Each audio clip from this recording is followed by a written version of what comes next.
My name is Elena Moreno. I'm 34 years old, and at that moment, I didn't exist to anyone in that room. I sat in row 3, seat 6, in a uniform without rank, without medals, without even a name tag, just fabric and silence. I wasn't listed in the event program. No one nodded when I walked in. I was a shadow in a room filled with polished shoes and clipped conversations. That was by design. The ceremony was in full swing. Commendations were being handed out. Citations read with the same cadence they always used. Names that meant something to the people clapping. I watched without expression. Hands folded. Not fidgeting. A man 2 rows ahead adjusted his cufflinks 3 times. Another checked his phone once, quickly. My father sat in the front row. Colonel James Moreno, retired. His name was in bold print on the invite list. He looked exactly like I remembered. Sharp creases, unmoved jaw, posture that dared gravity to challenge it. He didn't know I was behind him. I wasn't sure he'd recognize me even if he turned around. It had been years, enough time for lines to soften, for scars to fade, for people to stop asking what happened between us. But when the general stepped up to the podium and cleared his throat, the entire room went still. No slides, no list in hand, just a slow scan of the crowd. Then he said it. We need code whisperer in the room. 6 words. No explanation, no ceremony. Just that. And in less than a second, a wave passed through the room. Officers stood, 1 row at a time, like something rehearsed. My father's head turned slightly, confused, eyes scanning, then locking. His gaze found me. His expression didn't shift immediately. It took him a moment. Recognition came slowly, like an old memory, rising without warning. I stood. He watched as others around him did the same, all turning toward the woman no one had noticed until now. That's when his spine stiffened. He rose, not out of pride, not from understanding, but because everyone else already had. In that instant, he knew. Knew what those 6 words meant. Knew who they were for. And knew, maybe for the first time in his life, that I had never needed a title to be worthy of one. He didn't smile, didn't speak, just stared. That was enough. My mother died when I was 9. Lupus, they said. I didn't understand the science behind it, only the silence it left. She used to hum when she cooked, whisper silly rhymes when she brushed my hair. She smelled like lavender and cinnamon. After she was gone, the house stopped making noise. The lavender faded, and the silence that replaced it was cold, sterile. My father filled that space with order. Shoes lined up by the door, laces tucked. Meals are served precisely at 1,800 hours. Doors never slammed. But they never stayed open either. He wasn't cruel in the way people expect. He didn't shout or hit. But he had a way of vanishing behind his eyes when something disappointed him. He'd look through you, as if you were just empty air, a mild inconvenience in his line of sight. I learned that silence could mean punishment. It could also mean control. So I stopped asking for things like dessert or bedtime stories. I learned to listen instead. And in that quiet, I found languages. It started with the shortwave radio he kept in the den. I would twist the dial late at night, hunkered under my blankets, picking up fragments of stations in Spanish, Russian, and sometimes French. I didn't know what they meant, but the sounds comforted me. They were alive. I copied the strange, beautiful words in a notebook, practiced the rhythms until I could mimic whole sentences. At school, I borrowed dictionaries from the library, memorized verb charts while hiding in the bleachers during PE. When I was 12, I tried to share this with him. I'd spent a month translating a news broadcast about a grain shortage in France. I waited at the kitchen table, the paper folded neatly. The clock ticked. He came in, dropped his keys in the bowl. I cleared my throat. Dad? I translated this. From the French news. He didn't look up from sorting the mail. Did you finish your algebra homework? Yes, sir. But this is about the— That won't save you in a firefight, Elena. He said it flatly, without malice. Just a fact. He tossed a bill onto the pay pile and walked away.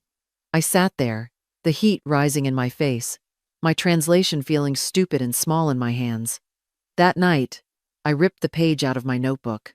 But I didn't stop studying. By the time I was 16, I'd stopped trying to impress him. Instead, I taped foreign vocabulary to the back of my closet door, practiced accents while brushing my teeth. I spoke only English at home. Yes, sir. No, sir. I moved through the house like furniture, breathing, but not noticed. I started to believe that being quiet was safer. That maybe silence wasn't absence. Maybe it was armor. I found the letter in our mailbox on a Tuesday afternoon. A plain envelope, government seal, no decoration. But I knew what it was the second I saw it. My hands shook as I opened it. Department of Defense Linguistics Program. Full scholarship. Commitment required. I read it twice, then a third time, standing there on the porch. The world went quiet. I had done it. No counselor, no mentor, no help from him, just me and a stack of library books. That night, I placed it on the hallway table, right where he dropped his keys. I didn't say a word. I just left it there. I imagined him picking it up, reading it carefully, maybe a flicker in his eyes. Maybe asking how I pulled it off. I didn't want a speech. Just a look. A question. Anything that meant he saw me. He came home just after 8, still in uniform, mud on his boots from the training field. He saw the envelope, picked it up. His thumb brushed over the DoD seal. He read the first few lines, his expression unreadable. Then he folded it in half, like it was a grocery receipt. Guess they'll have you speaking 10 languages by the time they're through, he said, not looking at me. Then he walked into the kitchen and poured himself a glass of orange juice. No congratulations. No follow-up. No flicker of pride. I stood in the hallway, my socks still damp from the walk home. The letter felt heavier than it had earlier. I knew then that nothing I achieved would ever be enough for him. Not unless it came with a rank or a rifle. That was the last time I tried to make him proud. I stopped chasing his approval that night. Left it sitting there with the empty glass and his unread name at the bottom of my acceptance. They called it a support role, strategic linguistic specialist, a title that meant nothing and everything at once. My real job was listening, parsing voices, decoding emotion, catching meaning in breaths and pauses. My first major deployment was to a forward base in northern Iraq. I wasn't issued a weapon, just a headset, a laptop, and a windowless concrete room that always smelled like burnt coffee and ozone. One night, I was 10 hours into a mind-numbing shift, logging intercepts from a Kurdish comms network. Just static and chatter. I was about to sign off when I caught something. A single call. Not the words, but the cadence. The speaker used a local dialect, but he slipped a northern verb tense, a tense only used in a specific border region, 100 clicks away from his supposed location. Then he used a casual phrase for tomorrow that, in that dialect, actually meant at first light. It wasn't meant to be noticed, but I felt that cold jolt in my gut. I cross-referenced the signal with known movements. An aid convoy, carrying 6 workers, was scheduled to pass that exact border region. At first light, I flagged it high priority. My shift supervisor, a man who believed data was just data, rolled his eyes. It's probably just noise, Moreno. Stick to the transcript. With respect, sir, I said. My voice quiet. It's not noise. It's a mistake. He's not where he says he is. And he's planning to move at dawn.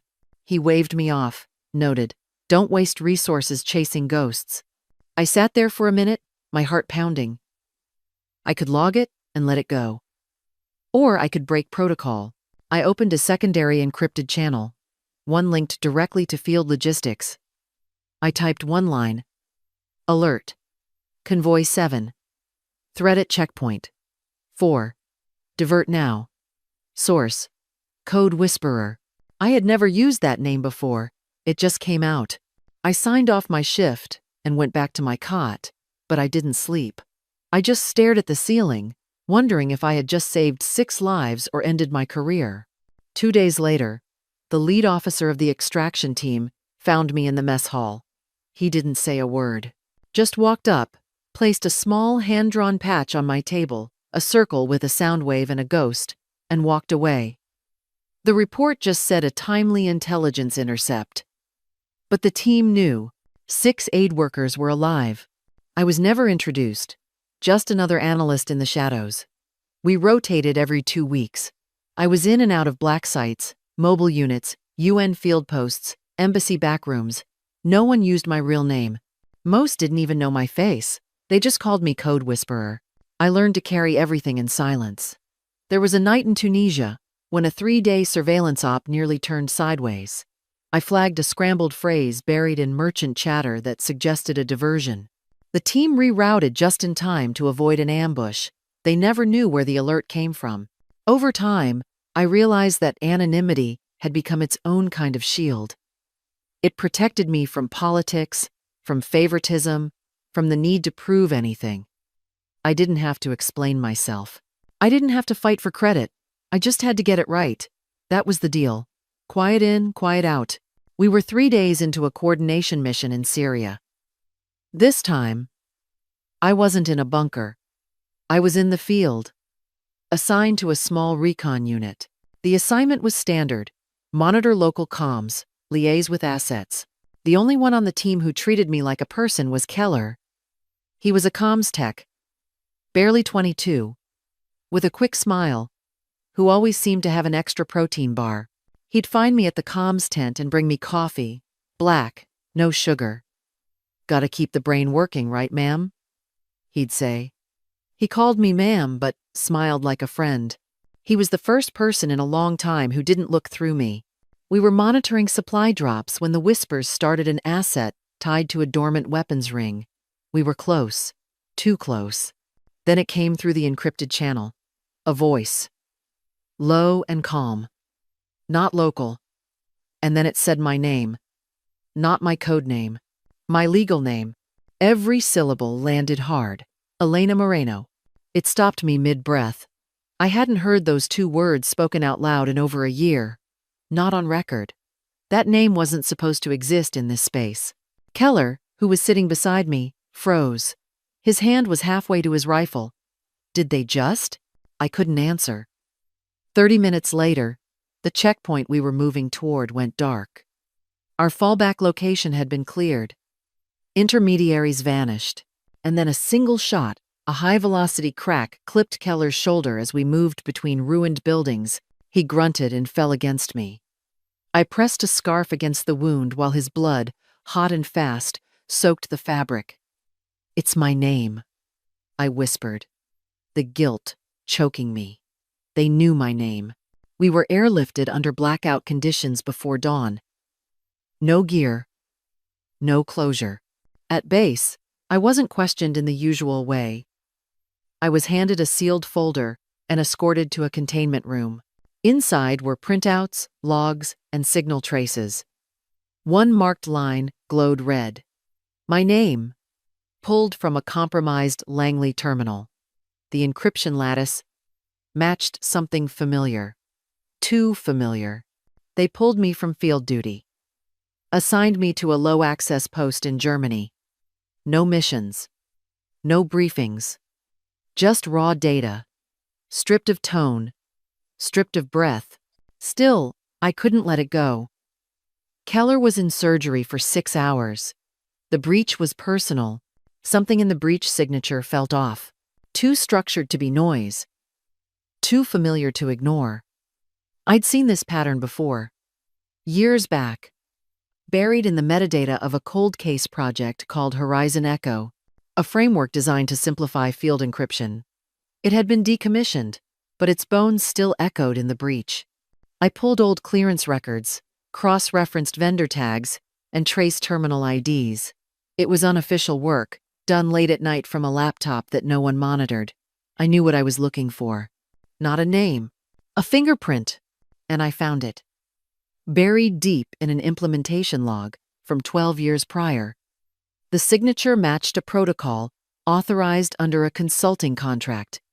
The signer of that contract was Colonel James Moreno. My father. It wasn't conclusive.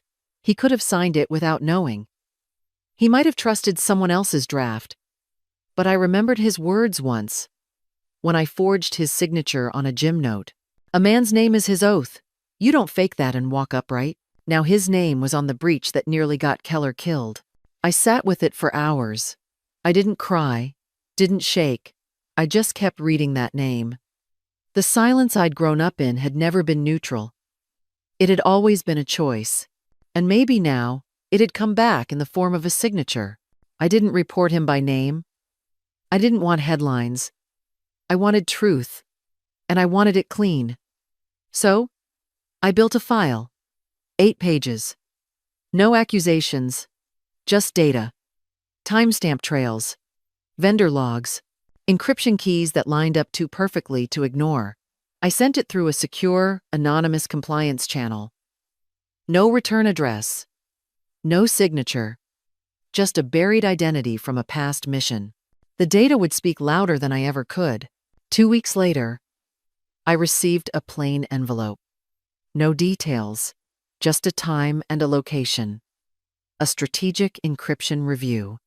Invitation only. No name on my guest list. No title. Just a checkbox marked, confirmed. I knew exactly what it was. An internal hearing. I arrived early, sat 3 rows from the front. Standard uniform. No insignia.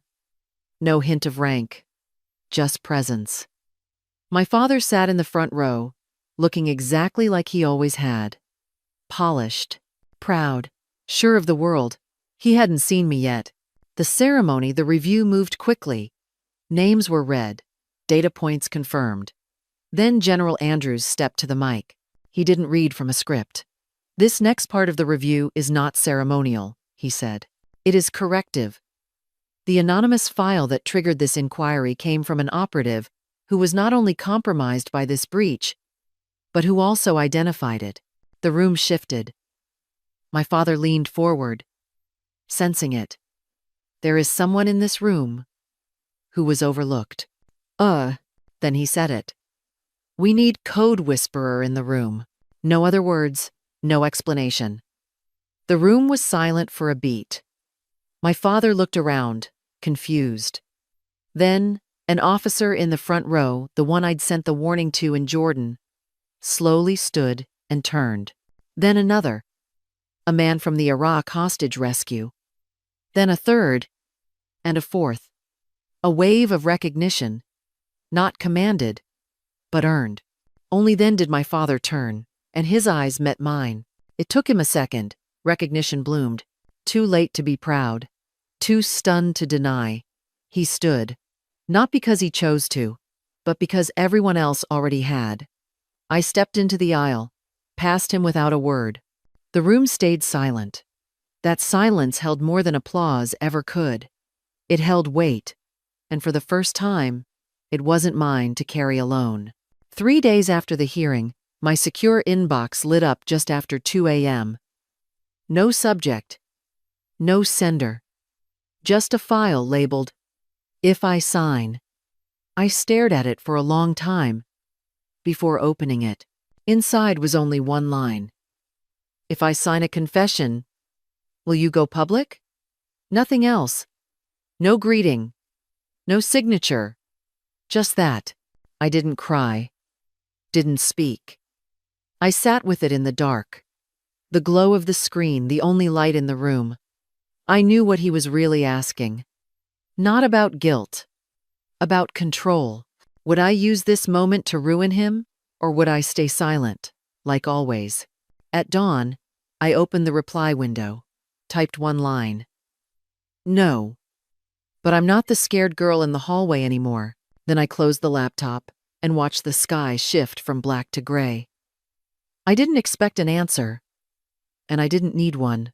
A week after the tribunal, his name vanished from all consulting registries. His clearance was revoked.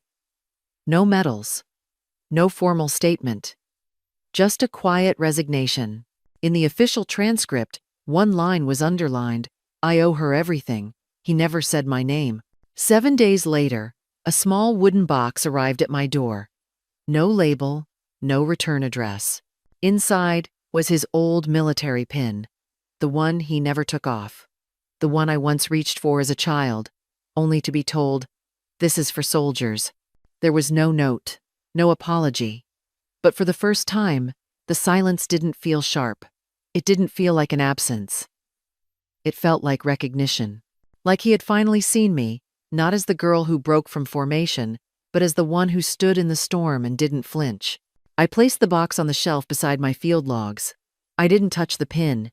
I didn't need to. Some apologies don't need words. Some truths settle best in stillness. And for the first time in my life, silence meant peace. That was enough.